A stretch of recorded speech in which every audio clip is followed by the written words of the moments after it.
Hello, everyone. Thanks for tuning in.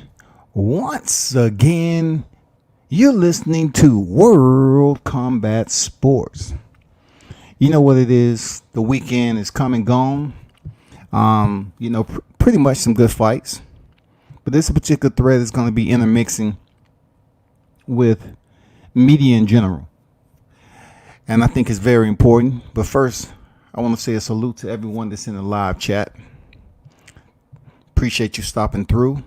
If you haven't, when you get in here, hit the like button, share the content, and continue to support WCS. That's what it's all about. I wanted to start this off with a topic that's being highly abused on a daily basis, and when it comes to media, it's a lifeline of exposure. For exposure rather. That's all media is a lifeline for exposure. Everybody's mouthpiece when it comes to reporting on whatever genre or subject they choose to talk about. It's always going to be different. It depends on the tone of that person. It depends on the consistency. It depends on exactly what they're speaking on. Are they friendly, nice, abrasive? You know what I'm saying? That's what, when it comes down to media. But this day and time, you got too many motherfuckers out here talking about clout chasing. I hear it too many times when you talk about clout chasing. Last time I checked, when it comes to clout chasing, you have to have some clout to be able to have someone pursue you. You just can't say it's clout chasing because it's not what you like. You know what I'm saying? I just think this day and time, when it comes down to media reporting, people have forgot that we are far outside print media and old media. We are the new wave media. We are much more consistent. Excuse me.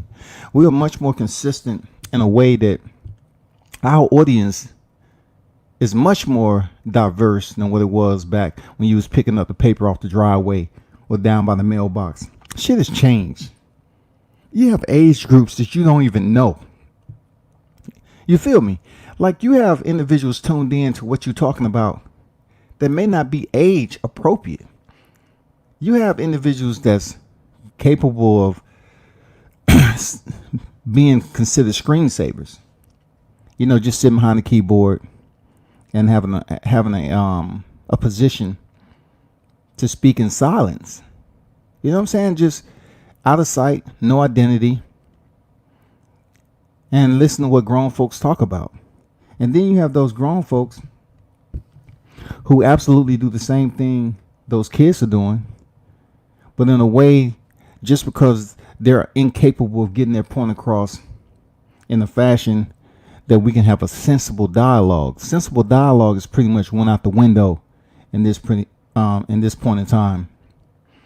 If you are speaking on someone or a sport or anything that this particular individual happen to be associated with, if they have a higher status than the average citizen, in life, then it may potentially be something we want to talk about. You feel me? Like, it may be something we want to talk about. But these two words, clout chasing, is being placed in sentences with individuals that don't have any clout. You have to totally understand where this shit is coming from. Like, it's easy for you to tell all your friends they clout chasing. So what is the clout at, though? It's like everybody who's saying that, I think it's just an easy outlet for you to ignore or entertain a situation that you feel that may be a bit much for you to handle, or it might be some truth to it, or whatever the case may be. But there are questions out there. Like, what, when you say clout chasing, what is the point of reference to find out the clout? Question number 2, if that person is in pursuit to speak on you, How do they benefit from just speaking with you when it comes to clout? Are they putting in work? Are they researching? Or you ask yourself this, are they genuinely concerned? No, are they genuinely motivated to reach out and talk to you as a person? To see what you're about. A lot of individuals get that shit confused because they selectively turn down the genuine factor and believe someone has ulterior motives. Not everybody has ulterior motives. And if you haven't learned about this YouTube stuff already, unless you are sitting up here, it's individuals that's been on YouTube for 7 to 10 years and don't have 1 million followers. It's individuals been on here for less than 10 years and they have at least thousands of followers. If the followers are generated authentically and not fabricated or purchased, so to speak. We live in an environment now where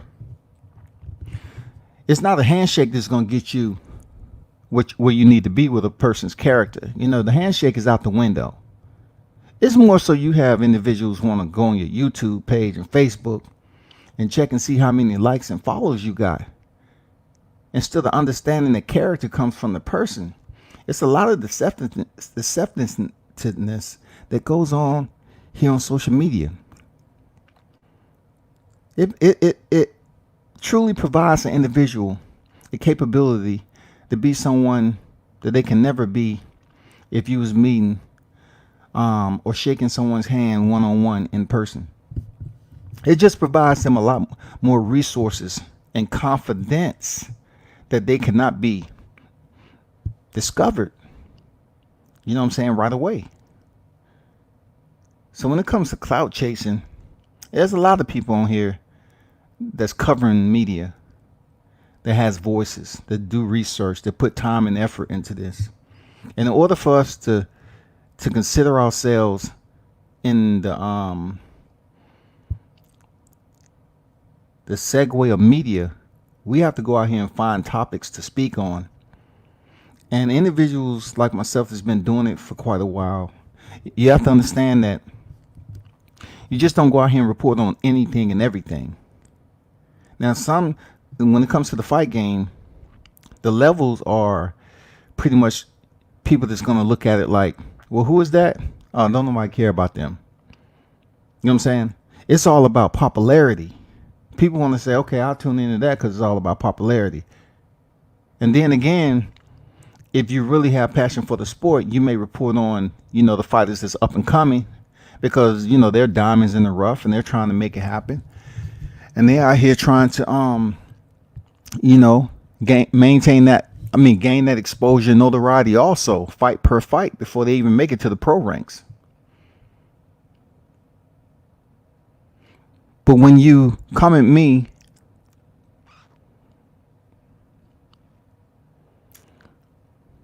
trying to insinuate something after it's been a genuine effort on my part, and my YouTube channel, the catalog speaks for itself that I cover grassroots all the way up.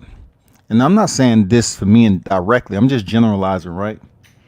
When you come at me per se, and you use that word clout chasing, I just want to let you know that unbeknownst to you, you truly don't know what the words mean themselves. Because you want us to consider you as having clout. But just because you insinuate or you place that label on someone else doesn't mean it is true words. It doesn't mean it at all. It's just basically saying, you're giving me attention. And then if you want to basically exacerbate your level of hierarchy, you'll say, oh, that nigga clout chasing. You know what I'm saying? But to the recipient like myself, I'm like, I brush that shit off because it makes no sense to me. Like, you got to have clout to clout chase. And you have to fully understand if a person is clout chasing or they showing you genuine love. You know what I'm saying? They reporting on you as a fighter. They reporting on you for what you're doing in life. But I found out that in this lifetime, people really don't want to hear the truth. They just want to hear something that's fabricated. They want to hear some bloviated tales about shit that sounds interesting. They want you to create a storyline. They want you to damn put a suspenseful plot in there, the intrigue, and everything else that goes along with it. They want you to feed them some bullshit, really. And then when you actually meet up with somebody and you can basically talk the same bullshit they talking, and they may not like you as much because the crowd that they with appreciate their company. You know, it's a lot of pack riders around here.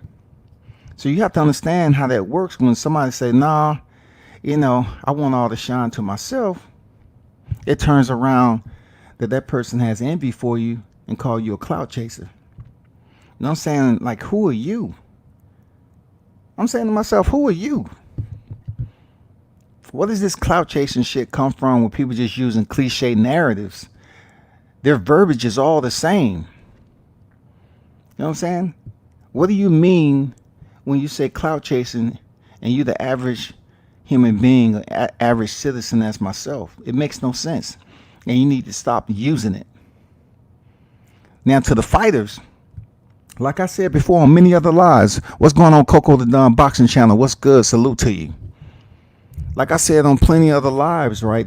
There are some fighters out here that compete in the combat sport. But it doesn't mean that fighter have a strong personality. You know what I'm saying?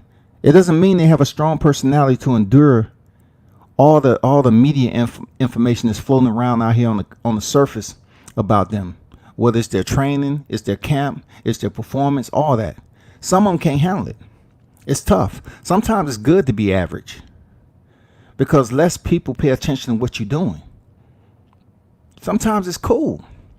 But some people love to want to be in that position where the spotlight is shining on them. And then that one moment, the reality hits when they're not doing as well. They're not as popular as they would like to.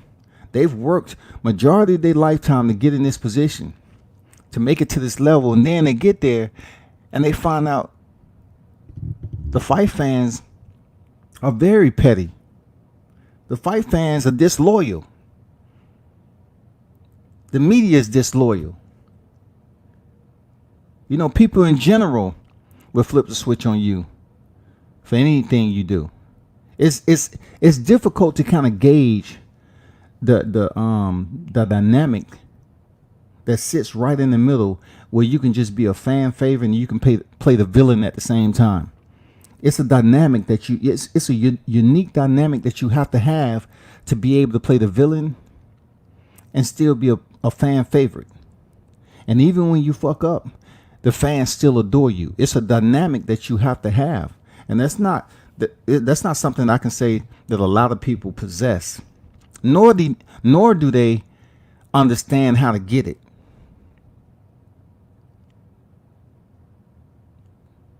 They don't understand how to get it. Well, I think what comes along with what I'm hearing in this day and time, when you're pretty much busting your ass, you're putting in the road work, you're on site, you're talking to people, you're treating fighters with respect. And then, you know, with me being older and everything, being a retired veteran, to me, that's all I know. You know, you treat them with respect. But I found out a lot of times when you're nice to individuals in this day and time, things have changed. They don't accept it as the hallmark it's supposed to be. They so guarded that they feel like you only being nice because you need something. No, I'm being nice because I don't know you and you haven't did anything for me to dislike you. It's called respect. You know what I'm saying? It's called motherfucking respect, dog. People don't understand how to accept someone that's respecting them. So they feel that you out with, disingenuous motives to go up here and approach people to get something out of it. And I'm just talking for myself. If I'm media, what I'm trying to get out of you is communication. Dual communication between both of us, respectful, healthy. That's what I'm trying to get as media. If we don't respect one another, then the dialogue is never going to be about what you're doing. Because you obviously going to criticize what I'm doing. And then you're mad about something I may have said about how you performing your duties.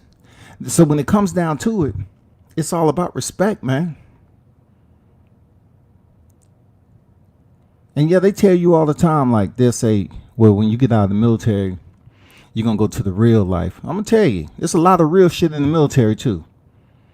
It's a lot of assholes in the military too. It's a lot of motherfuckers that'll walk over your shoulders just to get to the next rank because they don't care. It's a lot of people that screw people out of careers just because they never had no self-respect.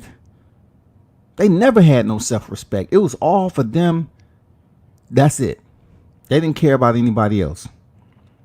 So when you get these military vets, some of us that gets out and experience the rough, the tough, and a bit of the good.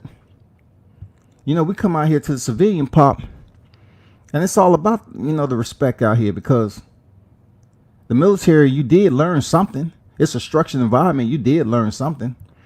But what I've learned when it comes to this combat sports media is that when you treat somebody like they supposed to be treated and you expect to get the same in return, it seems like a lot of these fighters are assuming that you're wanting something more than respect and communication. It's bewildering to me. What are we supposed to get? Seriously, what are we supposed to get? So you're trying to say clout chasing consists of getting some views? Who gets rich? Unless you're getting 1 million views, close to 1 million views on social media videos, what are you talking about? Like, I'm not understanding what the clout chasing thing is. Especially those who are on the mid-level. You're not even big time. And you get upset and think you're bigger than what you are and say somebody's clout chasing. You know what I'm saying? Clout chasing is a person's assumption to place themselves in a higher hierarchy, a different hierarchy than the person that they're speaking with. So if they can convince the person that they are on a higher level and that person is somewhat inferior, then I put it, in fault of the person that's allowing it to happen. You can't just sit up here and allow people to place you in a position of inferiority. You know what I'm saying? You got to stand your ground. You got to speak up. You got to hold your head up, chest, and then be very receptive and talk. And don't allow people to believe that everything they're telling you is the truth. Because then they attempt to use that shit all the time and break you down and make you feel bad. But if you don't have clout, stop using the word. Just because you are a professional fighter. I done seen a lot of professional fighters that'll never be anything in the sport. I don't get on the mic and dog out every professional fighter who I've seen get a license, pass medicals, and go in there and perform poorly. You don't hear me up here calling fighters bums. But I do have a system in how I grade certain fighters. And when I get a fighter that's a little bit older in age, they really don't have no set avenue on the sport that they want to be great in because they're too old. They're past the line to be great. Now you're fast tracking just to be able to get a title, just to have this mid-level club fame. It's a difference between club fame and global fame. Club fame will get you just only a little bit up the block or two. because you just can't get out the car and walk down the street and people know who the fuck you are. Global fame is what you see in the Mike Tysons, Roy Jones Jr., Floyd Mayweather. You know what I'm saying? When Muhammad Ali used to walk on the street. There's certain individuals that can walk on the street, get out of the car anywhere, and people's like, oh shit, who? You know, like Tiger Woods, man. That's global fame. But you mid-level athletes, you have the club fame barely, because you have to be in a location where people actually know who you are. You know what I'm saying? We have millions in the pop.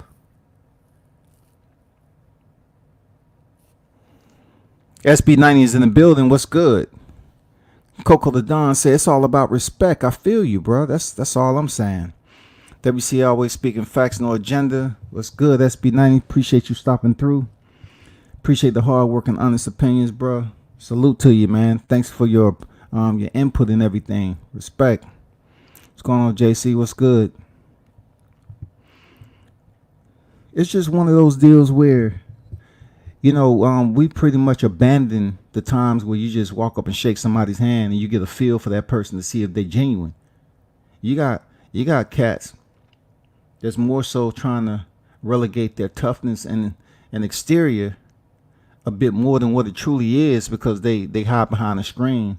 And you know, some people just don't want to know what your character is. They want you to live by behavior, online behavior.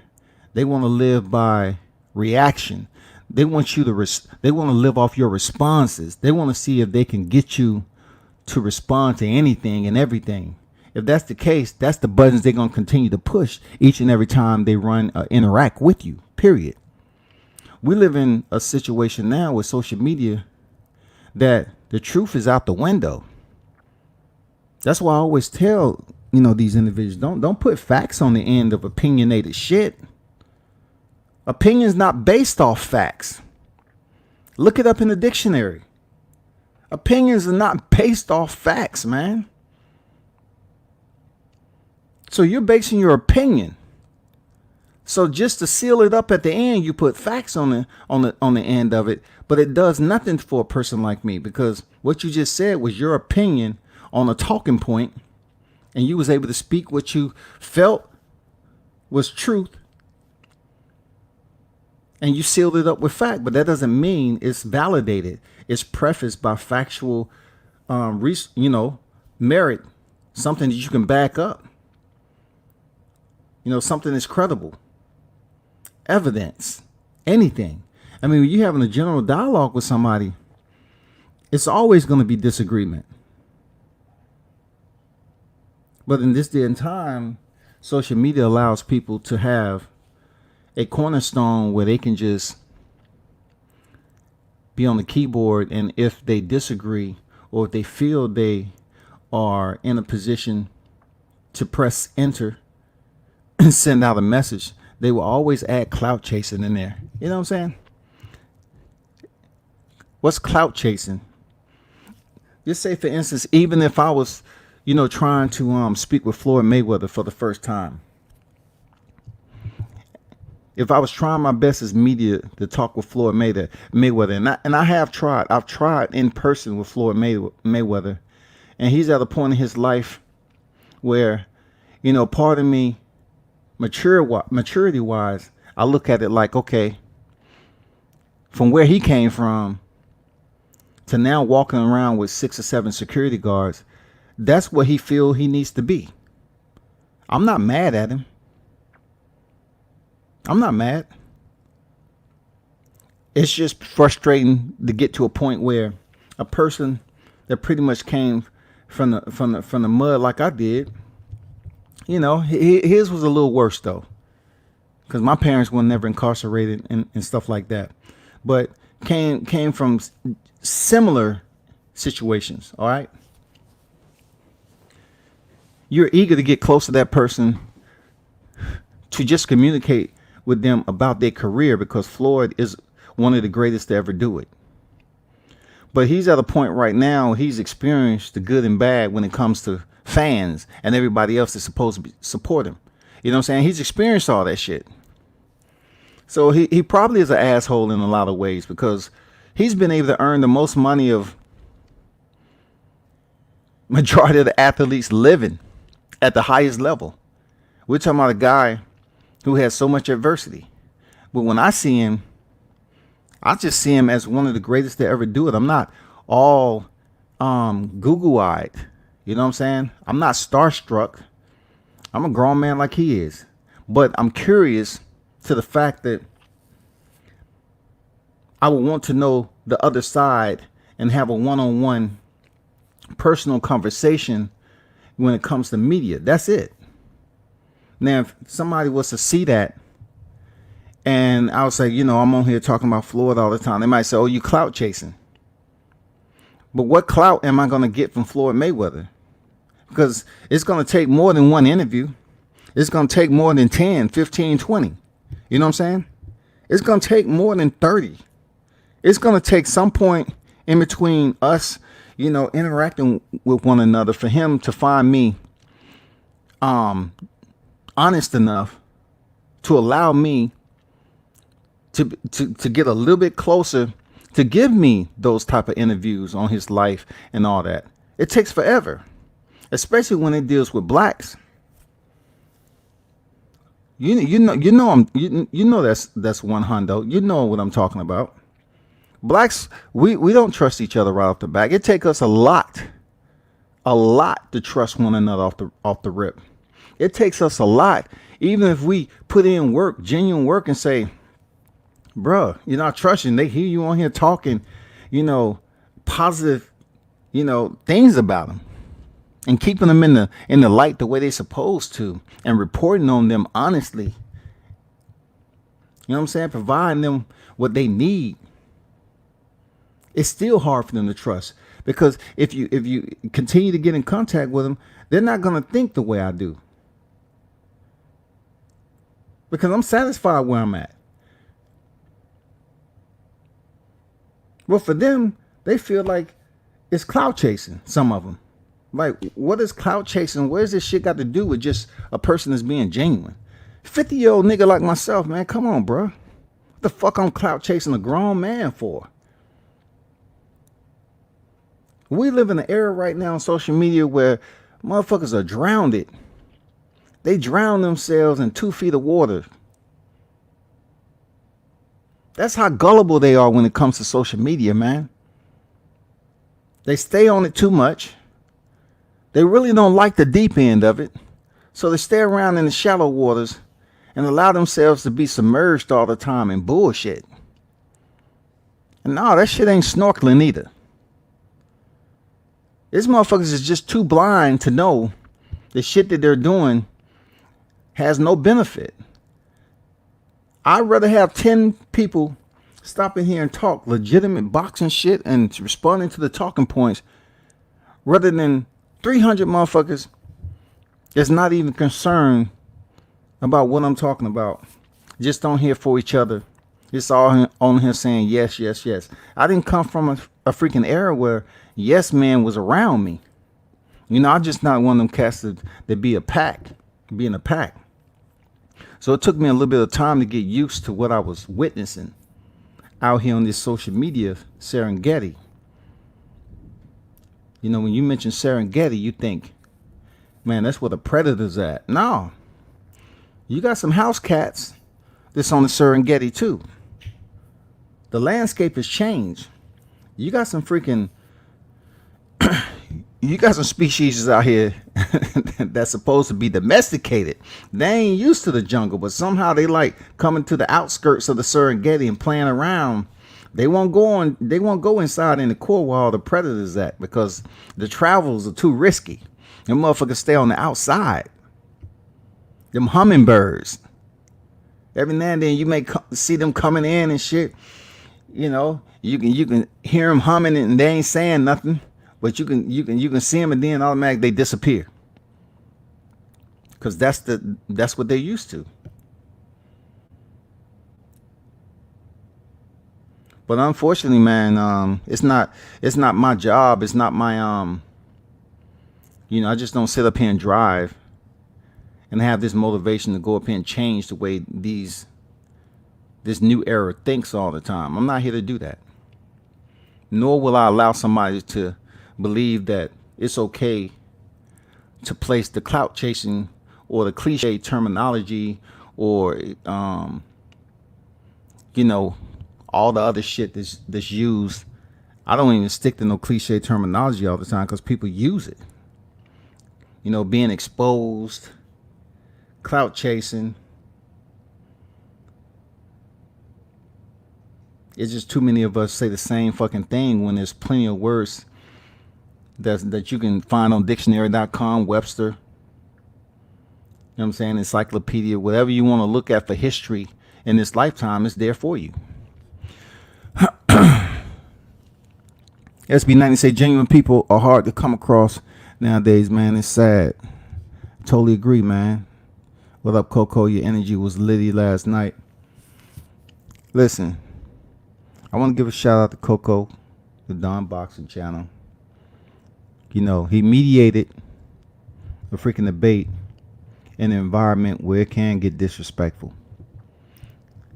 It's not something that's new to me, but it's just, I wouldn't mediate shit.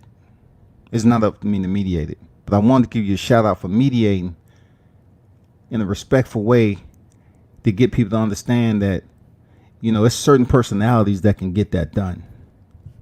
I'm not one of them, but there's certain personalities that can do what Coco was able to do. And it turned out great. It actually was conducive to the environment. You know what I'm saying?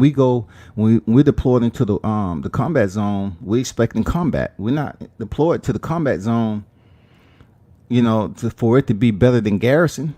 We're not expecting to go to the clubs at night. So when you place yourself in between voices who are somewhat disagreeing, contentious with one another, animosity, it may become a little bit vitriol. You have to have that personality go up here and keep it even, keep it calm, keep it carefree, keep it conducive to the public. But on the same on the same narrative that I'm saying that, yeah, sometimes I overtalk somebody. I just feel that you overtalk somebody that is absolutely not willing to give you the respect without knowing you. And basically, you see the bias in what they're talking about, and they continue with the same bias over and over again. Yeah, they get out talked. But man, salute to Coco for doing a damn good job, bro. You know what I'm saying? Keep doing what you're doing, man. And if you're gonna be the mediator, cool. Much respect, man. Brown in the building. What's good, man? Appreciate you stopping through. I seen you on the other channel, man. Appreciate you stopping next door, checking out World Combat Sports, man. Real talk. Salute to you. CTX said clout chasing in boxing is when a fighter uses a bigger star's name for attention. I do agree with that. I mean, I can't disagree with what you said in that. But me, X, to be honest, I was talking about how these club level fighters, you try to show them respect, even if they in your region or if they online. You try to reach out and show them respect and put them on an interview. Now these particular fighters may not get the ESPN attention. They may not get that cocktail. You know what I'm saying? CNN, ESPN. You know what I'm saying? PBC, Top Rank. They may not get the top media because times has changed. We might get back to, media being on deck, but it's going to be a while before we be on deck and the media is putting a mic in somebody's face and you being able to get an interview.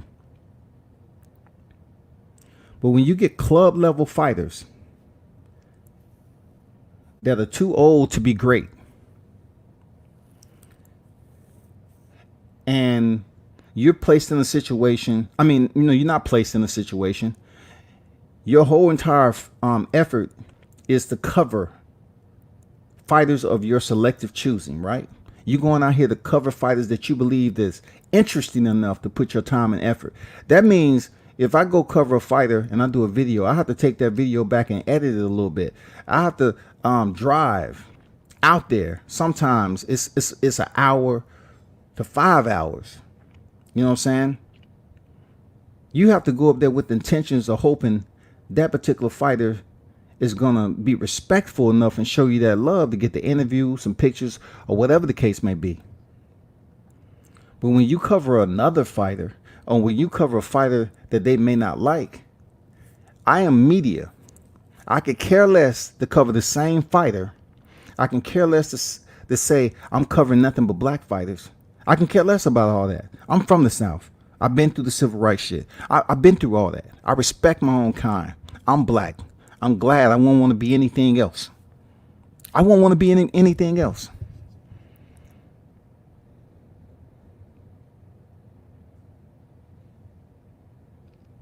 But when you come at me talking about this bullshit, when I've always showed you love, and you got a history with a fighter, and an interview is done, and you want to come up being sideways, and I never did anything to disrespect you, you really messing with fire.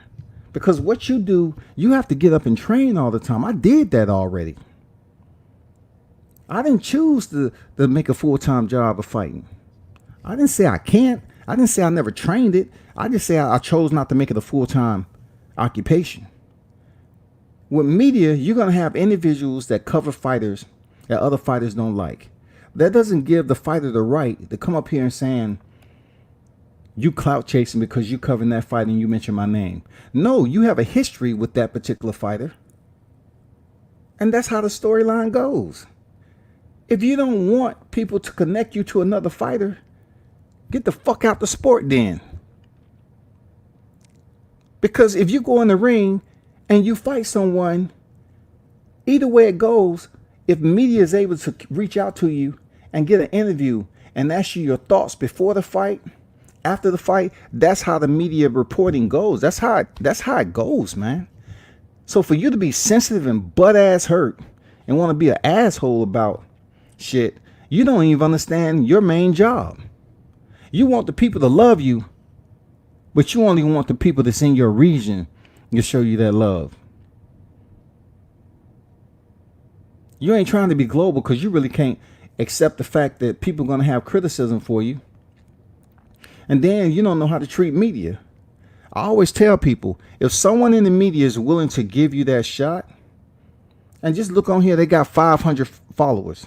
People, that's more than what you had before you even stepped in and got behind the mic or in front of the lens. That's more than what you had. I'm talking about the ones that's not on the floor at Mayweather status. None of them cats. The ones that's on the levels of Sean Porter, you know, all the wealth, Errol Spence, all these guys, Terrence Crawford that you see, Devin Haney, T.O., you know, all these popular stars that's out there. Gary Russell. It's some familiar faces that are out there. Like Deontay Wilder, when he walks into the room, you know it's Deontay Wilder. Ain't no questioning that shit. And I'm pretty sure if Tyson Fury walked in the room, it's a lot of people know who Tyson Fury is over here in the U.S. now. Because he was able to, you know, warm the hearts of those individuals that support him. And he didn't hesitate to come over here and have some fights.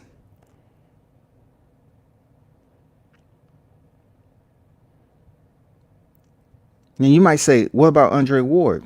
Andre Ward, hey, he's been in the movies. He's a retired, undefeated, former multi-time champion. Yeah, people gonna know him. And one thing I can say about SOG is that every time I ran into him, man, he was a cool cat. He was one of the old breeds, like very respectful, man. If he couldn't fuck with you right then, he'd just say, hold on, man, I'll get with you after that. I got something to do right now. Timothy Bradley, the same way, man. If he have time to talk to you before he go on air, Timothy Bradley will talk to you.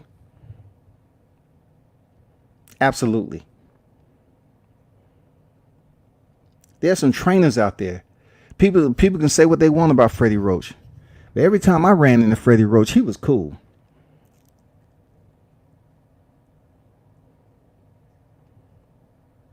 He was cool.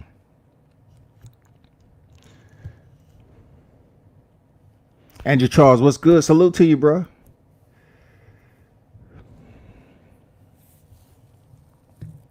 You know what it is? I'm not sure. I have to find out how to say your first. I don't want to say your first name the wrong way. I don't know if the L is silent or the Y is silent. Yendau Brown or Lindau Brown. I have to wait till the next time you're on H Money's channel, man, to see how you properly pronounce it. You know what I'm saying? Lion Killer, what's good? Said World Combat Sports, the one and only. Smash the like and subscribe, man. Salute to you for stopping through, man. Damn good interview with you and Nate. You know what I'm saying? Solid. And also, you know, y'all need to make sure you check out Lion Killer, man. He talk about multiple topics in life, man. I don't get into it per se, but if you want to go and hear life topics, you might want to, you know, subscribe to Lion Killer channel, man. He has some legends on his freaking podcast. It should be bigger than what it is, but go check him out, man. Tune in to him. You know, he have Nate Campbell, a good friend of his. He had Hannah Gabriel. He's had some of the past world champions on there. Go check him out when you got a chance. I went to Ward versus Froch in Atlantic City. It was litty. You know, I got mad respect for Ward as a man, you know, because that man never met me before in his life when I ran into him in Texas. And, you know, he was cool. You know, asking for a picture, whatever the case may be. That ain't clout chasing, man. I have a picture with a lot of fighters. That don't mean anything. It's just a frame. You got to understand, it's just a frame. And, you know, if they even remember you when you come back through. But, you know, it's a social media war going on right now with a fighter I did an interview with. And I'm just disappointed in the fighter that's doing all this shit. I expected more from them. And I don't care if you listening. I truly don't. I ain't worrying about you or nobody else pulling up on me. I am not worried. Believe me when I tell you. But you as a fighter, though, you need to be better with handling situations. Look, you can't hold me accountable for something I can't account for. Remember that. Don't come trying to hold me accountable for something I can't account for.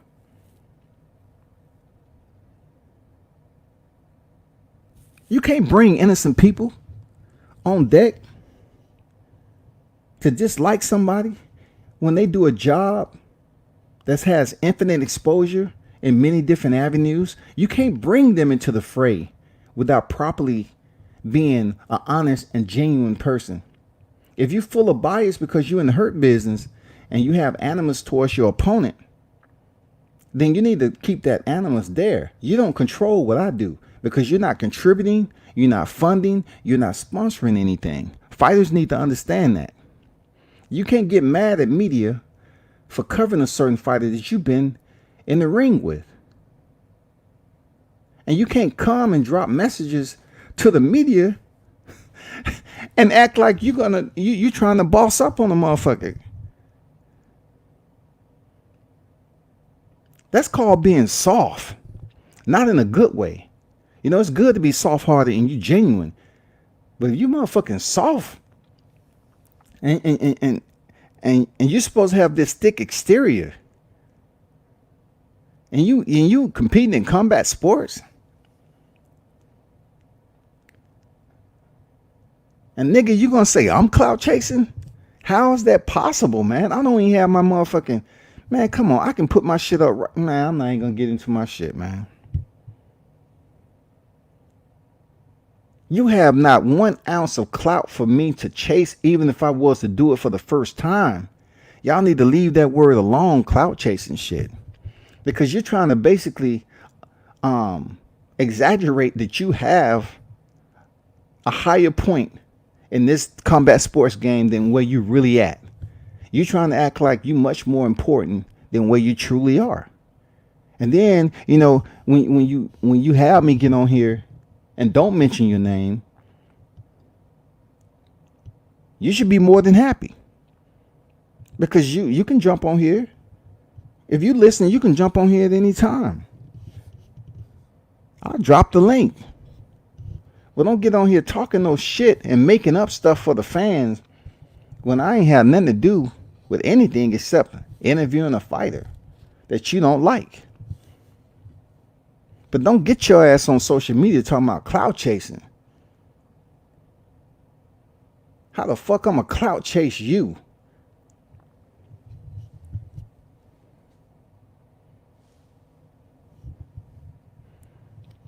Y'all got that shit fucked up on what media actually stand for. I tell you what, you wasn't saying nobody was clout chasing when I interviewed your ass several times. I know you weren't saying the clout chasing. What I won't stand for is a motherfucker to come up here and be disrespectful to a grown ass adult who's treated you with nothing but respect, the utmost respect. I've been cool as a fan, man. I've been up here, treating you as an adult, respecting what you do in the combat life. But when you jump your ass up here and act like you forget about all that and talking about I'm clout chasing all of a sudden, you weren't saying that shit when I was covering you in a whole nother state from where I live, 6 hours away from where I stay. You weren't saying that shit then. And to make it so bad, you're not even a superstar.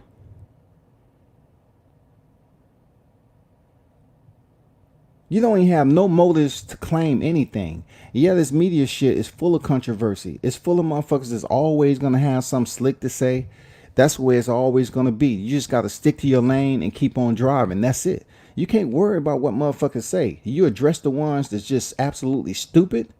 And then you kind of speak decently to the ones that just may not know. They may be clueless. So you got to give them the benefit of the doubt. Say, well, they may not know how this game works. They may not know what your effort's been, the effort, the max effort that you placed in covering the sport of boxing. When you drive up to Baltimore to see a Gervonta Davis fight, 11 and a half, 12 hours. Only for him to walk through and act like he ain't from Baltimore. You get black media to walk up to you, of all people, and give you the respect. I can't get butthurt about it. I put this shit online. I let the people see it. Some said what they said about it, and then the others like, damn. Why is he acting like that? And it's not for me to ask. I'm not going to ask why Gervonta did what he did. Because I look at it this way. When you give another media outlet all the shine and they don't have no loyalty to you, they go around to everybody talking the same shit. And I can't hate on this media. I can't, because he's been cool with me. He's been cool with me. I got to keep it a hundo. He even when I was interviewing somebody that he was about to interview, he even gave me props. He said, man, that was a good interview, man. And I've never had a conversation with this guy at all. And I was kind of shocked, him of all people that's been in the game longer than me. He said, man, that was a good interview, man. I enjoyed that, because he was sitting there the whole time I was interviewing this cat. But I can't be mad at Tank for the way he acted. Because when he came down here to the A, he was much different. But in his hometown, he wasn't. He might have had a lot of pressure on him. I don't know. When he came down here in the A, it was a different personality and respect.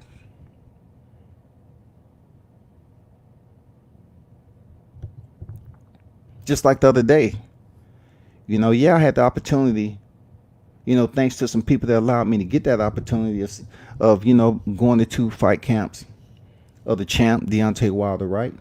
But that doesn't mean we broke bread. I don't have his phone number.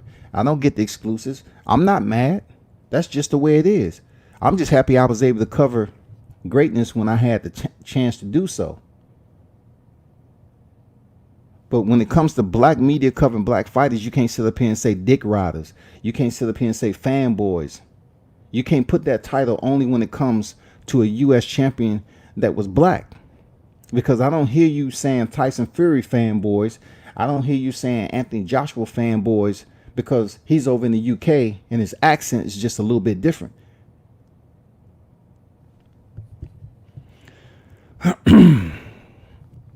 And JC, chill, man. JC, man, I'm not gonna give you that AT&T, man. When you get and understand the mature factor, the professional factor of doing a job like this, you don't sit up here and try to get all messy and drop names unless it's necessary. You know what I'm saying? You just don't go up here and allow someone to get shine that don't need it. This particular professional don't need it. They don't need it. It would do me, look, it'll do me justice to say their name. Then maybe more people tune in and say, who is that? Who? Huh?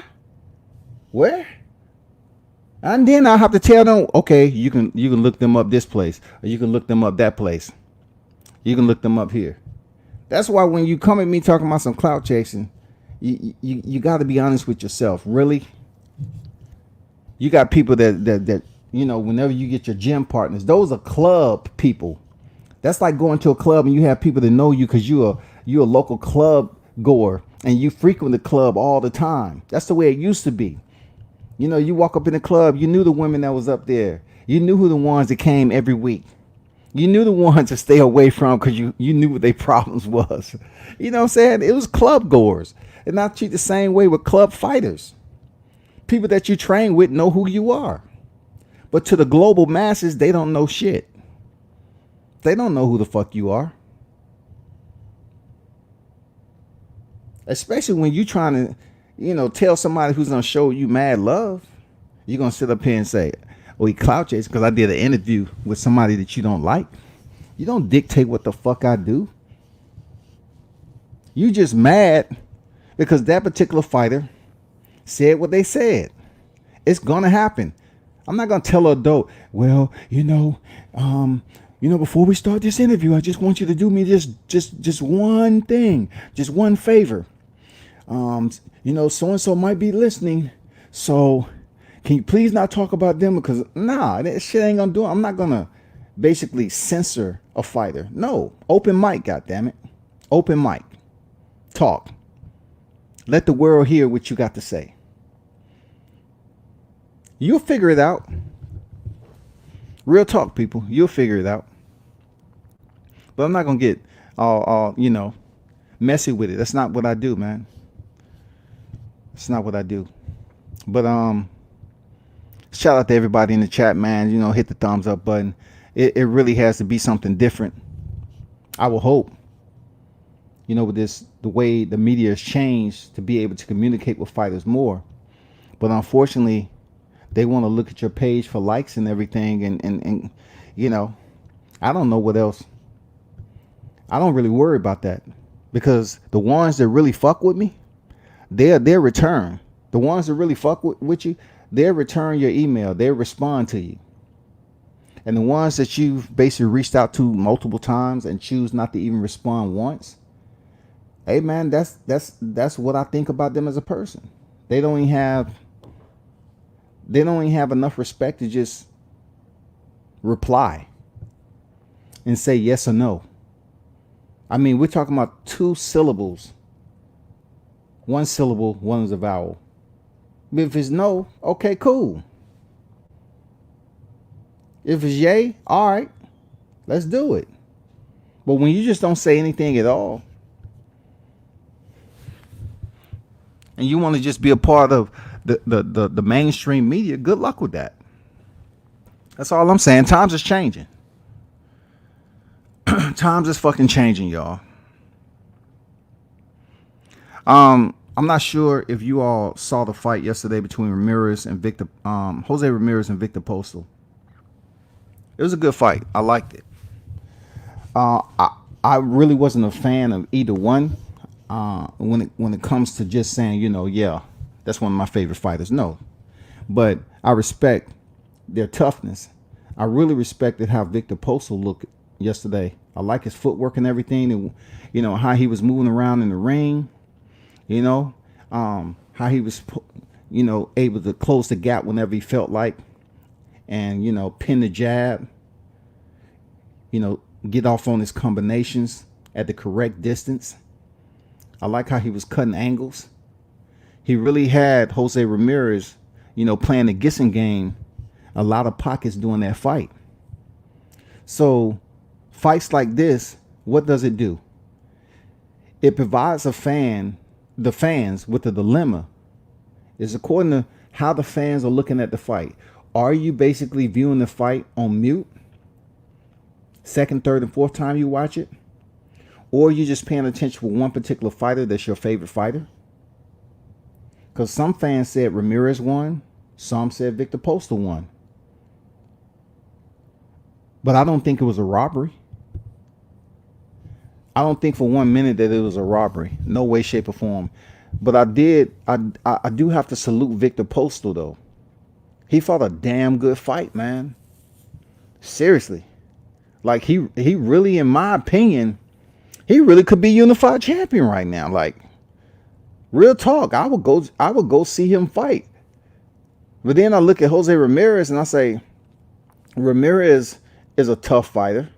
I just don't give him A+ grade because he stopped Maurice Hooker. I just look at how he performs when he increases his level of competition, and he showed that he is a champion. You know what I'm saying? He fought like a champion. He did what he had to do, make the adjustments. But I still, a part of me, even though initially when I was on the live grading the fight, I said Ramirez won. But then I say, I looked at the fight again. I'm like, damn. Postal really put in some points. Like, he put some rounds away. He really could be unified champion right now, to be honest. And you talking about moving up to 147? Ramirez, he's talking about moving up to 47, right? Okay. You better hurry up. You better hurry up.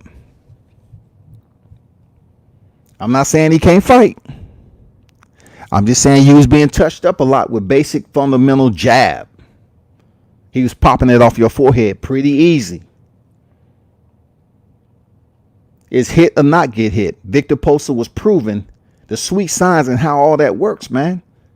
And I like how that man was moving, sweeping the outside, popping the jab, piston like jab, man, making it count. You know how some people, when I say making it count, Victor Postal, most of the time when he popped that jab out there, it touched Ramirez. And then you see a lot of fighters, they have the jab hand out there just as a distractor. Like you look at Vasily Lomachenko fights. He will posture that jab out there 12-3. He keep on moving it 12-3, 12-3, just to try to get you into a hypnotic type of rhythm and watching his jab hand go from 12-3, 12-3 all the time before he, execute a whole nother game plan.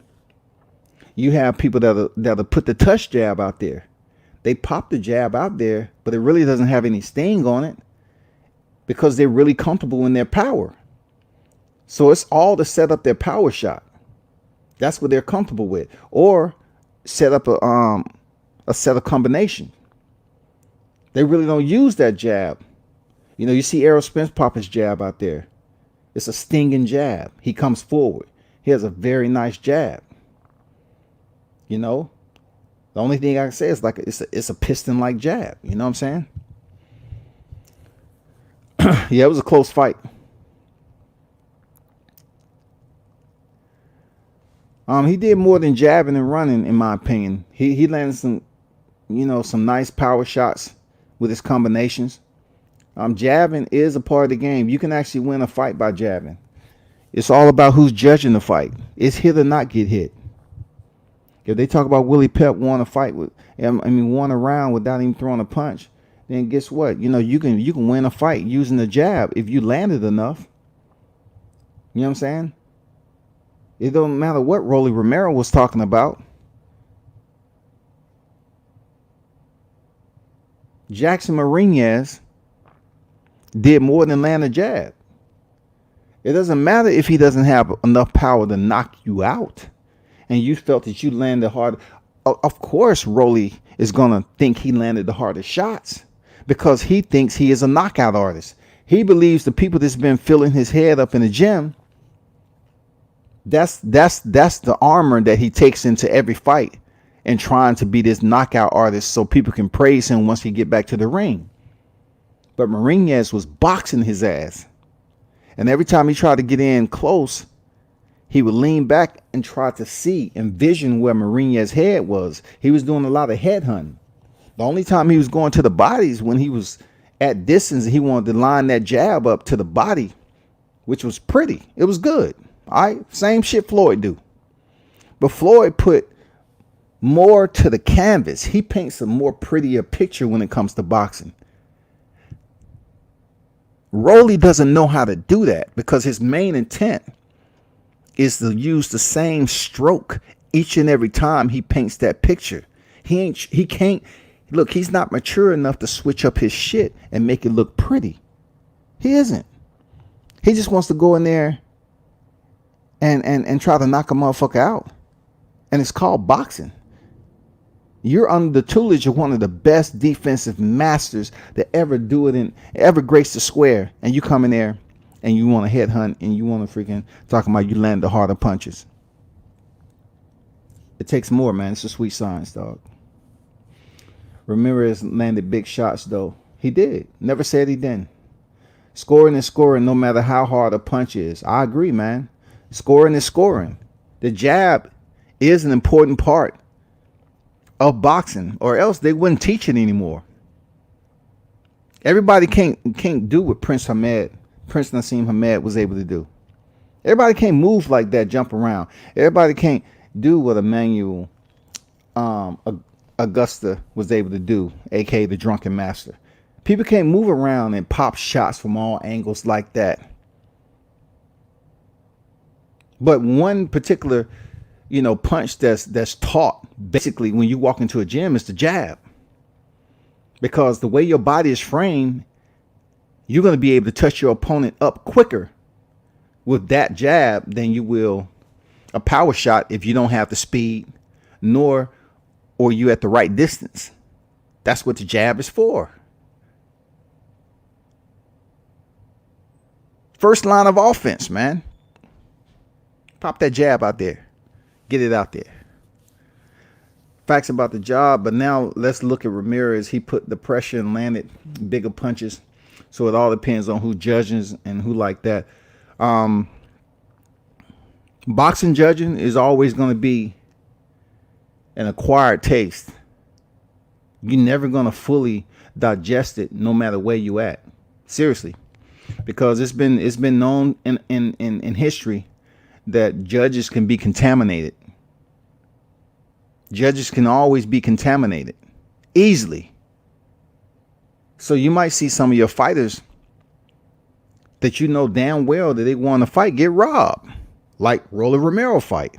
That was a robbery. Period. Just like the Roy Jones when he was in the Olympics. That was a robbery.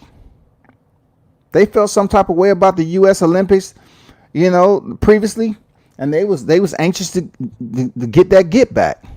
And unfortunately, Roy Jones had to suffer one of the most disgraceful robberies that you can pin to the Olympic pedigree.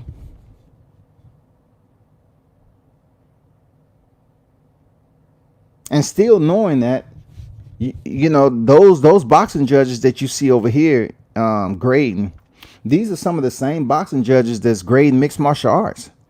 But the one dilemma that they have when they transfer and cross that line is what they're actually looking at. Just like Brown said, scoring is scoring no matter how hard of a punch. You have to find the judges that actually have that mentality, that integrity as a judge to score that jab, to score that power punch. You know what I'm saying? And what effect does it have on a fighter?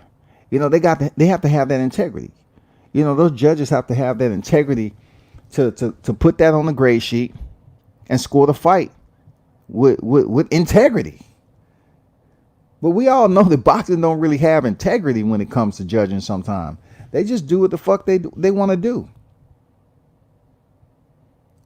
If a fighter's already there, and we all know the deal, I don't have to sit up here and mention that capital C word, corruption, but it's still relevant in the sport of boxing. It's still active. And a lot of times the influencers are the judges and the referees. The referee can be just as bad as the judges, people. Real talk. The referees can be just as bad as the judges.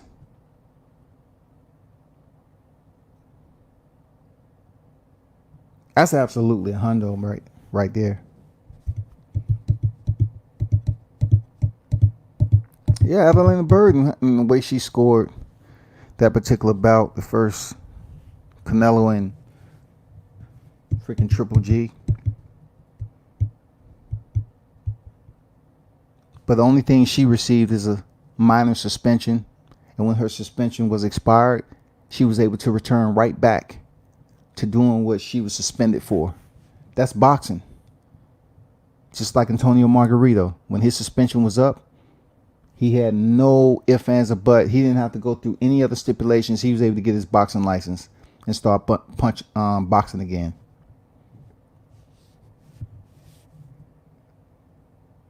I think James Butler, if I'm mentioning his name correctly, the guy who basically punched his opponent, Richard. I think his name was Richard Allen. Allen had already defeated him previously, and he ended up defeating Butler again. He went over to, show sportsmanship, if I'm pronouncing the names correctly, and Butler cracked him with no gloves on, just with his hands wrapped. He went to jail for that. That was assault. He went to jail for that. He basically sucker punched that guy. After losing again for second time to him, he sucker punched him, and Teddy Atlas went ballistic. They should throw him in the paddy wagon right now. They should throw him in the paddy wagon. That is assault. What was he thinking? The fact he wasn't thinking. But guess what, people?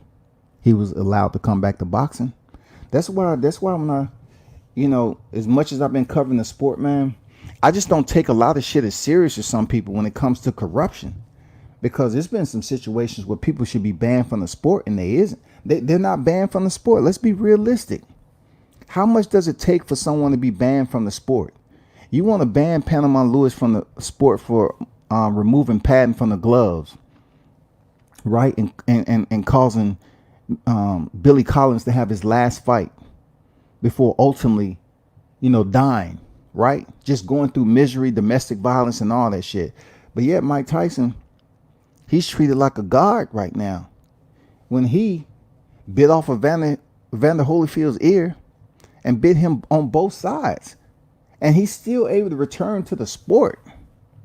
He's had some of the most fights in a press conference that you will see. I mean, how bad does it have to get? I mean, we understand Evander Holyfield was known for his head. He did headbutt the shit out of fighters. But to bite the man ear off, and then for Mills Lane to say, I'm going to stop the fight, and then, the doctor come in here and said, no, the fight can continue. So Mills Lane continued to fight. Mike Tyson bit him on the other ear, on the left ear. But he was still able to return after being fined, $3 million? He was still able to return to the sport, man. So I don't really get too hyped up and full of emotion when people fuck up in boxing. Like when these motherfuckers out here talking shit in the media, man, that shit been done long before, man. When, we didn't have social media. Motherfuckers was talking shit to one another's face. Look at Muhammad Ali and Ernie Terrell. He up there refusing to call Muhammad Ali his name. He wanted to call him Cassius Clay. He's like, man, why are you gonna call me Cassius Clay, man? What's wrong with you? My name is Muhammad Ali. Say it now or say it in the ring. And he punished that dude. He punished Terrell. I'm saying the same thing that went on with Sugar Ray Robinson. He said, there's only one Sugar. And I'm going to make you understand that's me. I like shit like that. Don't act like trash talking never happened before. Trash talking happened differently. These cats was talking trash in person. Just like Lennox Lewis and Hakeem Ruffin moved furniture. You know what I'm saying? Lennox Lewis and Mike Tyson. Bernard Hopkins. Sugar Shane and Ricardo Mayorga. You know? I mean, all those classic press conferences that got physical. That's the old school. Even with Jose Benavidez, man, and Terrence Crawford. He pushed Terrence Crawford, and Terrence Crawford, you know, in my opinion, I think if Terrence Crawford really wanted to swing on him and connect, he could have. But, you know, he swung and it never even came close to connecting. But it's just the point that the pushing and shoving happened at the weigh-ins instead of on social media. You know, it was very disrespectful leading up to that. But my main point is, it's a lot of shit that happened in boxing. It's a lot of trash talking. That's just the way it goes, people. But if someone isn't directly talking to you, don't come up here coming at someone who's not competing in the ring and talking about clout chasing because it sounds good to your friend. It sounds good to your friends. I don't care. If they're not mature enough to say, well, let me ask you this: how is he clout chasing? Just tell me that. How's he clout chasing? So you're gonna say somebody's clout chasing off one interview, but yet I've interviewed you several times already. It makes no fucking sense, and you sound stupid. And no, I ain't taking that shit lightly. No, I ain't mentioning your name, because if I mention your name, I'm giving you more shine than you got right now. So the only thing you can do is apologize for being impulsive and understand I showed you mad love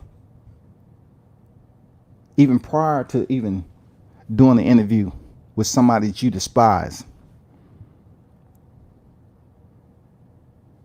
You need to get with the program. You need to understand that shit's gonna pop that way.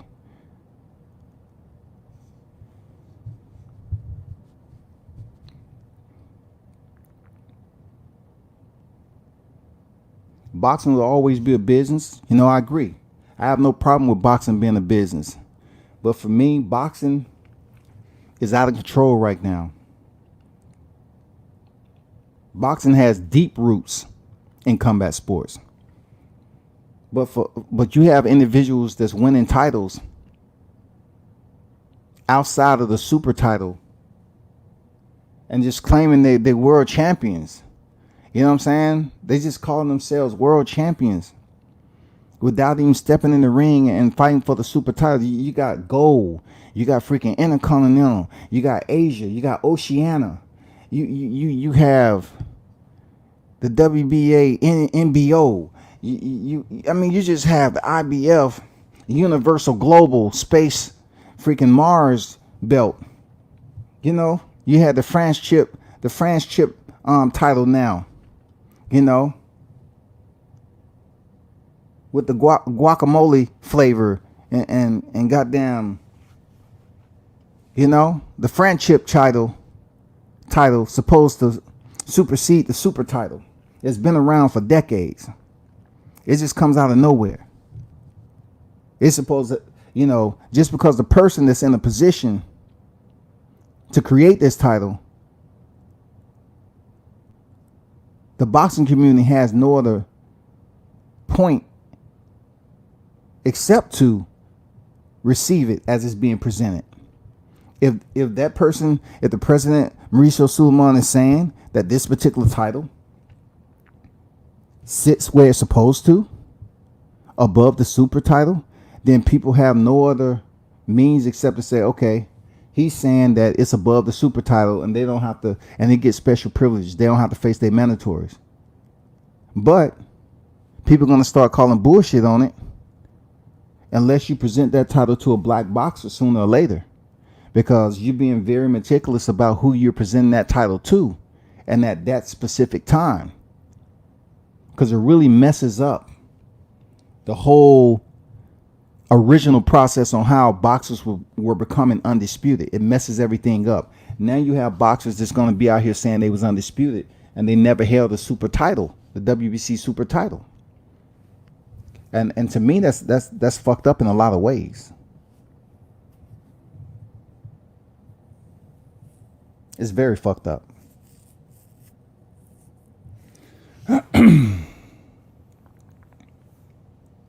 Let me try to pull this up though.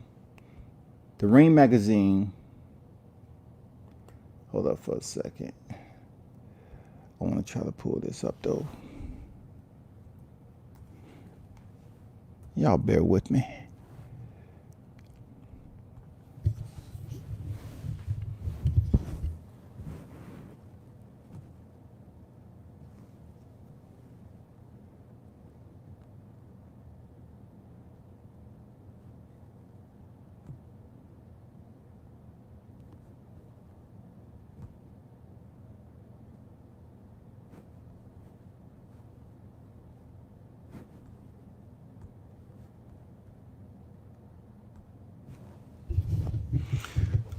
All right, so I want to pull this up right quick because it just came out. Tell me what y'all think about it. Just tell me what you think about it.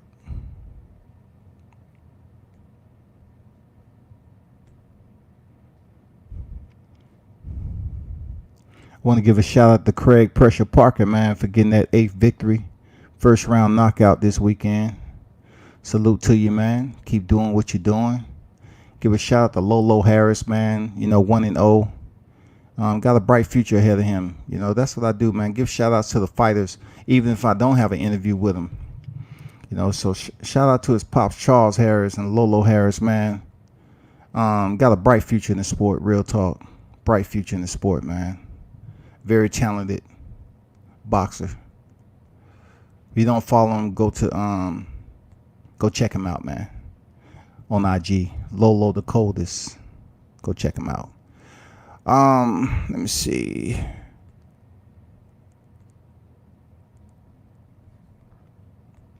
So, tell me what y'all think about this, man.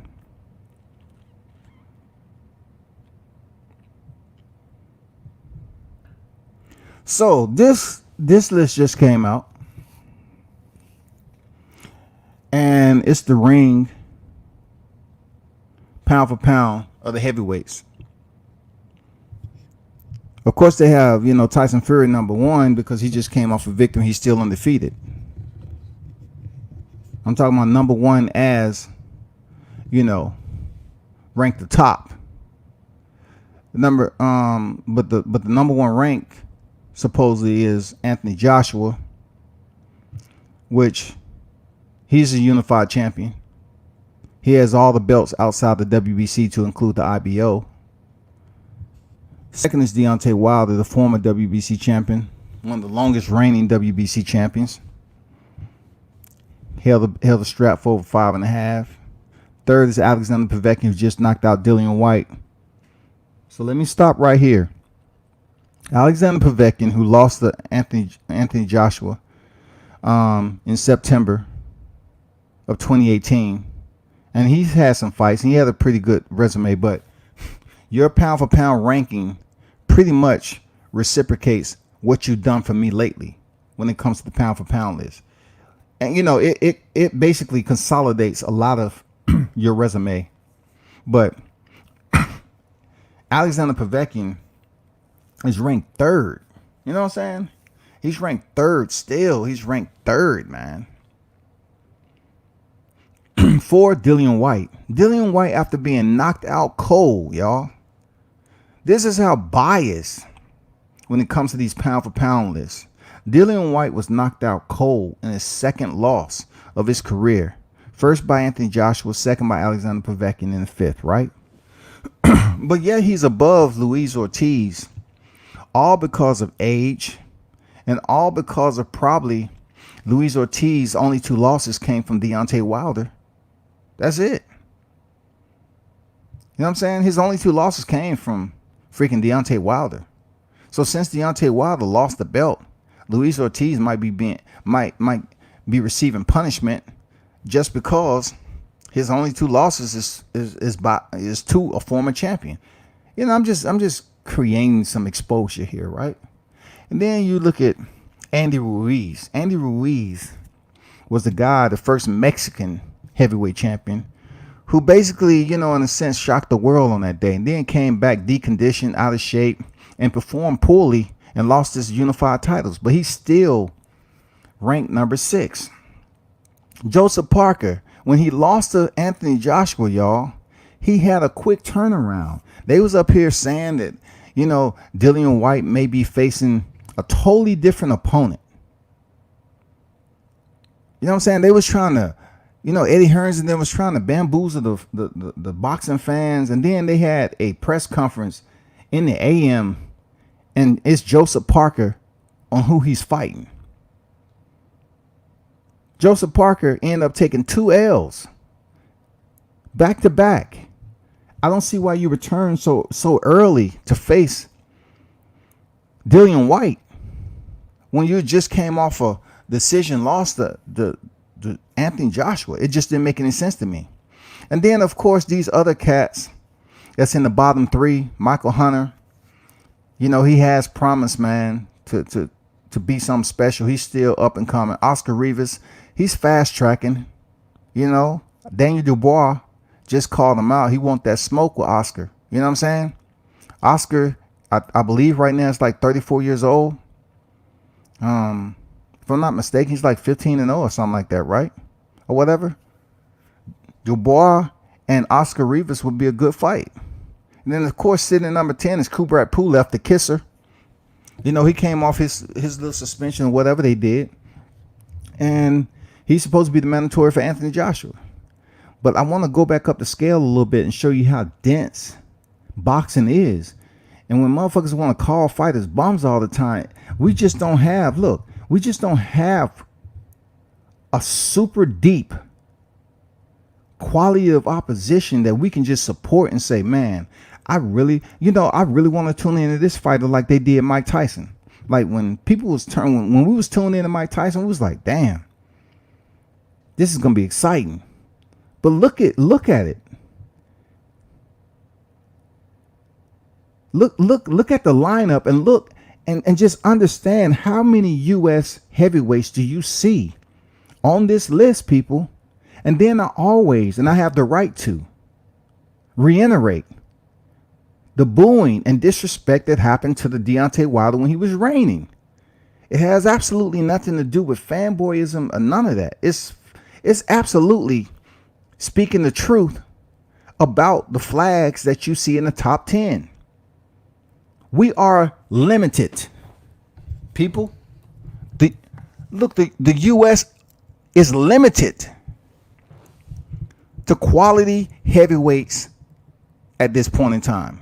Look at the list for yourself. It's going to be a minute before Michael Hunter gets a title shot. And the last dragon is up there for a while. And don't you dare sit up here and start talking about Jared Anderson and all that. He still has a while too. He's doing like every fighter. He's building his resume and he's looking impressive. But yet, it's stiff competition at the top of the heap. He has a long ways to go. He is, one of the future fighters, in the heavyweight division. But man, make no mistake about it. He has a ways to go. Period. He has a ways to go. But look at those flags, though. Michael Hunter is sitting at number 8, and the lone wolf that's up top is Deontay Wilder. That's why I know there's a lot of fight fans that's out here that really are temporaries to the sport, because they just don't understand how close we are to not having a U.S. champion that was able to do what Deontay Wilder did come back up anytime soon.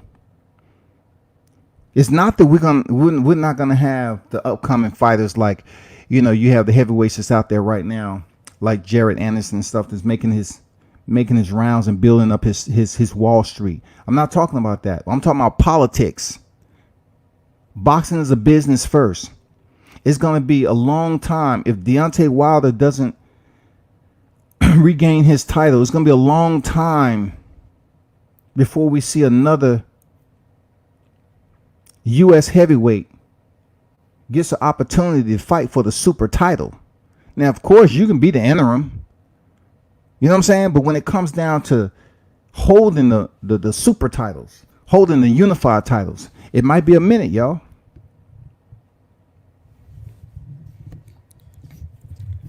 SB90 say Andy should be above White too. He does have the AJKO. Absolutely, I agree. Andy Ruiz was able, if you check it, that's a good point, SB90. That's a solid point, man. If you look at what Andy Ruiz was able to do,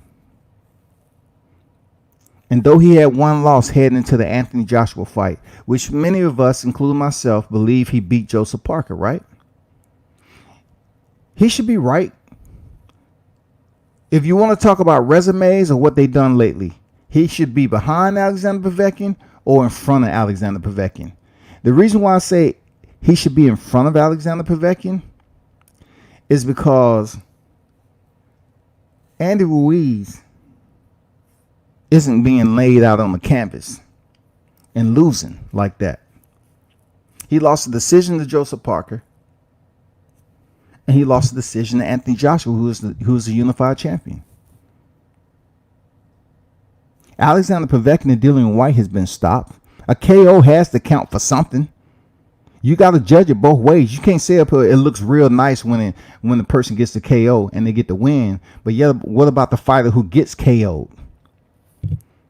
Dillian White and Alexander Povetkin has been on the receiving end of both of those settings. And Luis Ortiz. But Andy Ruiz Jr. has bragging rights a little bit. You know what I'm saying? Andy Ruiz, he has bragging rights because he was able to go out there and become a unified champion. Though brief, he was able to stop the champion who a lot of people was considering one of the best heavyweights. He was able to go in there and get the job done. So that's a little shaky. I think Andy Ruiz is being punished a little bit because of his performance, and the way he looked. But then again, those three that's in front of him can be accused of the same exact thing. Luis Ortiz being knocked out and stopped, Dillian White being knocked out and stopped, Alexander Povetkin being stopped. But it's all about who they want to raise to the top of the heap, man. It's all about politics. If they want Alexander Povetkin to be at the top, he's going to be at the top, y'all. I just think from Andy Ruiz, after Andy Ruiz, like Joseph Parker, I am not rushing to the TV to watch him fight. Seriously. I'm not watching to, I know Oscar Rivas went through the bullshit with Dillian White and all that, but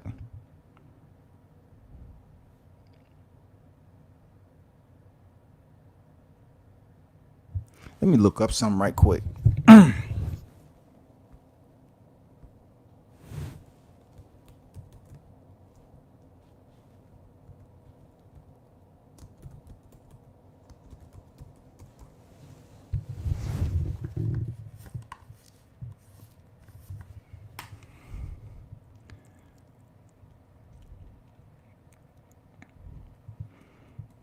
That's what I thought. That's how much I don't pay attention to Oscar Rivas. I was speaking about the other fighter.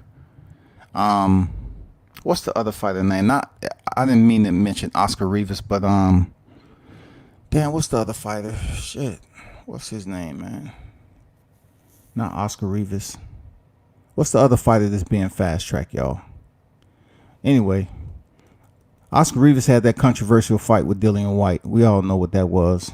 But I'm talking about the other fighter. That's how much of a non-factor this guy is. Damn. Let me check it out. Hold on.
I'm back.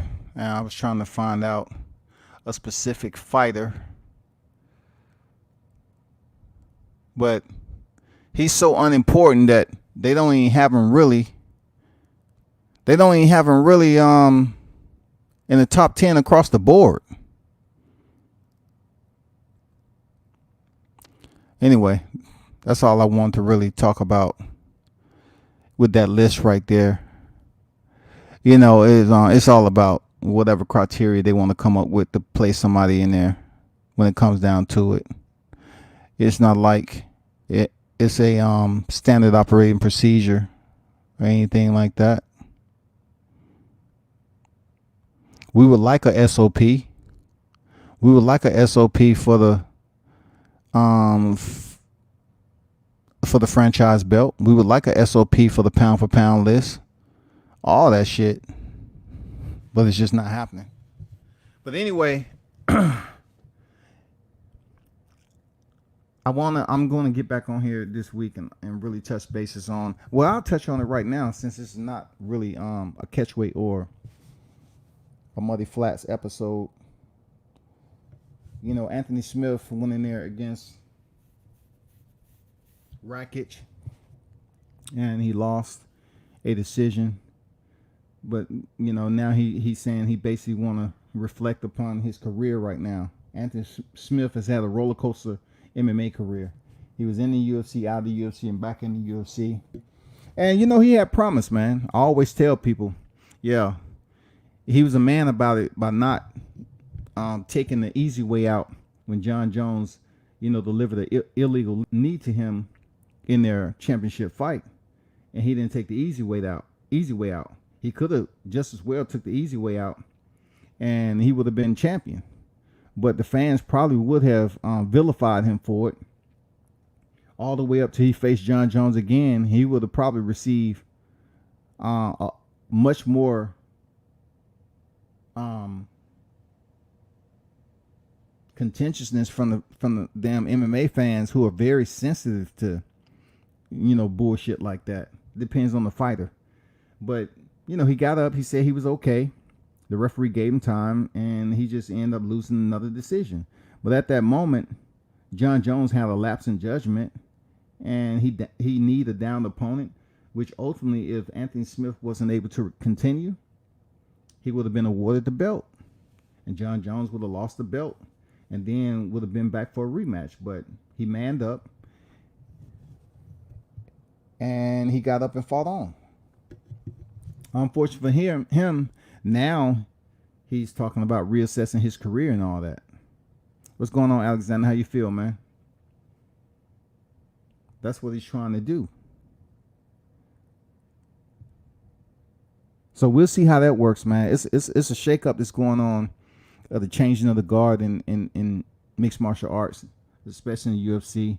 I watch all the mixed martial arts promotions, Bellator and all those. I'll be glad when the PFL returns and so forth. But I kind of felt bad for Anthony Smith coming off his last fight where he took a beating. A lot of people was talking about it, how his corner should have threw in the towel. And then he jumped online and said, you know what? I told him it's not up to you to stop the fight. That's what I'm in here for. He's pretty much saying he knows his limitations. He know how deep his pain threshold is. Even though it looked bad to us, the audience, with the amount of punishment he took, he still finished the fight. He was still able to return to the cage and fight again after taking all that punishment. And it was a lot of punishment. He talked about how he was losing teeth and all that. But he came back and he just lost another decision to a guy who's on the come up, who used him as a stepping stone to further advance in fighting the top opposition in the light heavyweight division. So we'll see what comes of that.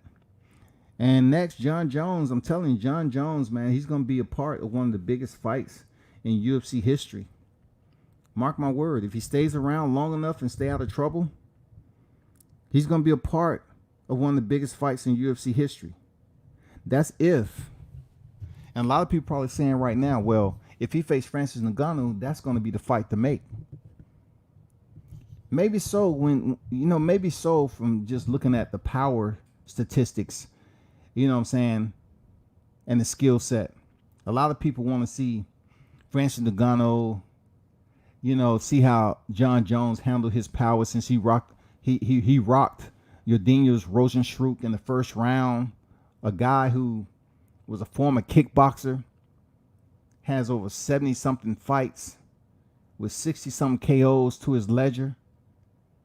Ngannou goes in there and knocked this man out in 40 seconds. So now that Jon Jones has vacated his light heavyweight titles, moving up to heavyweight division in the near future, Stipe Miocic will probably return and defend his title against Francis Ngannou. But the fight everybody wants to see is probably Jon Jones and Ngannou, because they may take it upon themselves to assume that Jon Jones can beat Stipe Miocic pretty easily. I wouldn't say easily. I'll say get a decision. All right. They might say Jon Jones is more well-rounded and was able to push Stipe up against the cage and potentially get some takedowns and put some rounds away.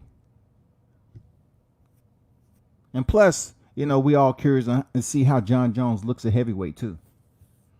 And then again, it's DC. We don't know if DC is going to go out on a losing streak. You know what I'm saying? with a loss again to Stipe Miocic, or he's going to come back and fight somebody else. I would be hard pressed to believe that Stipe will come back and face Jon Jones a third time. They've already stepped in the cage twice at light heavyweight. And really, reality is DC is 0-2 against Jon Jones. But at heavyweight, for a while, DC was undefeated until he lost. His first loss to the heavyweight was to Stipe Miocic. You know what I'm saying? I mean, come on, DC then. I already told you before, DC fighting in heavyweight was only because Cain Velasquez is not in the sport anymore. So he said, okay, cool. It's a good time for me to crack this window and go ahead and compete against Stipe Miocic for the belt. And he was able to do it in one round. Boom. Become champ. And then Stipe Miocic come back and stop him.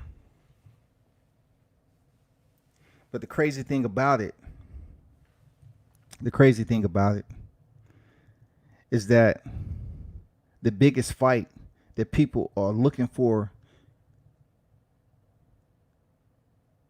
on their fantasy fights is potentially Israel Adesanya and Jon Jones, because they have similar fighting styles. You know what I'm saying? And I know what you're saying. You say, well, Adesanya is at middleweight. Correct. Adesanya will have to do something that not too many individuals, even in mixed martial arts, is able to do. He will have to go to Jon Jones. Jon Jones ain't going to him. So if Jon Jones decides to stay at heavyweight, he's going to have to go up to heavyweight, which I don't see that happening. He's too small. So the money will have to be right with Dana White and them to say, okay, Jon Jones, we'll pay you and fluff your pockets if you come back down to light heavyweight and face Israel Adesanya. That's if Adesanya gets past Paulo Costa. If he goes in here and defeat Paulo Costa convincingly and convince people, hey, I'm the real deal, I told you. I went in here and stopped Costa, or I defeated Costa. Whatever happens. In the future, people are going to start pushing for Israel Adesanya and Jon Jones to fight. You can bet your money on it. Because they have similar styles, man. It's been so much trash talk. And right now, no one has really given at all Jon Jones a defeat. He has one loss on his record from a DQ with Matt Hamill, who was, look, he was losing. It was no return for that guy. It was no return. So when it comes down to the fantasy fights of mixed martial arts, yeah, that's what we're looking at right now. We're looking at potentially Jon Jones fighting Israel Adesanya, the last style bender. Potentially at light heavyweight, man, if the money's right for Jon Jones to cut weight again. I seriously doubt if Adesanya say, you know, fuck it, Dana make the fight, I'll go from middleweight up to heavyweight. I don't see that happening. But it'll be a game changer if Adesanya was to go up to heavyweight and fight Jon Jones in a super fight, and he go all 5 rounds. You know what I'm saying? I mean, it'll be something that will make other fighters think like, God damn. Like, shit, he went all the way from middleweight. And it's not that far-fetched, y'all, because Conor McGregor has did it. Conor McGregor has went up 2 weight classes, man. He went from 45 all the way up to 170. Israel Adesanya will be going from 185 all the way up to heavy. So it's not too far-fetched to jump up there to heavy. But when it comes to 4-ounce gloves, when it comes to size, you know, it's going to be a tough challenge for Adesanya to jump up there and accept that challenge. The money's definitely going to have to be appeasing. So just remember what I told you. I'm not going to get too much on it, but remember what I told you. Don Dot in the building. What's good, man? Salute to you. Thanks for dropping through. But that's all I got today, man. Not to get too deep into the mixed martial arts part of it, but that's what's looming, man. some good fights that potentially may be taking place. And y'all stay tuned, man. I definitely want to get back on here probably early this week and start back talking about the situations going on in the welterweight division, man. Listen, if y'all feel some type of way about Terrence Crawford facing Kell Brook, y'all should. Because I'm gonna be honest, I'm gonna say it once again. I'd rather see Gary Russell Jr. fight Terrence Crawford than I would Kell Brook. Because Kell Brook, to the U.S. fan base, the only attachment people are gonna give him is Errol Spence, and he lost. And people are linking him up to two fighters that damaged him severely. So really, when you look at it, Terrence Crawford is not going to get any credit if he goes in here and knock out Kell Brook. Kell Brook's been stopped before. So the only thing they're going to say is, was he able to do it before the 11th round? Because they're really trying to find an opponent to gauge Terrence Crawford off of that Errol Spence has already fought. That's what we got going on, people. Who did it better? Seriously, who did it better?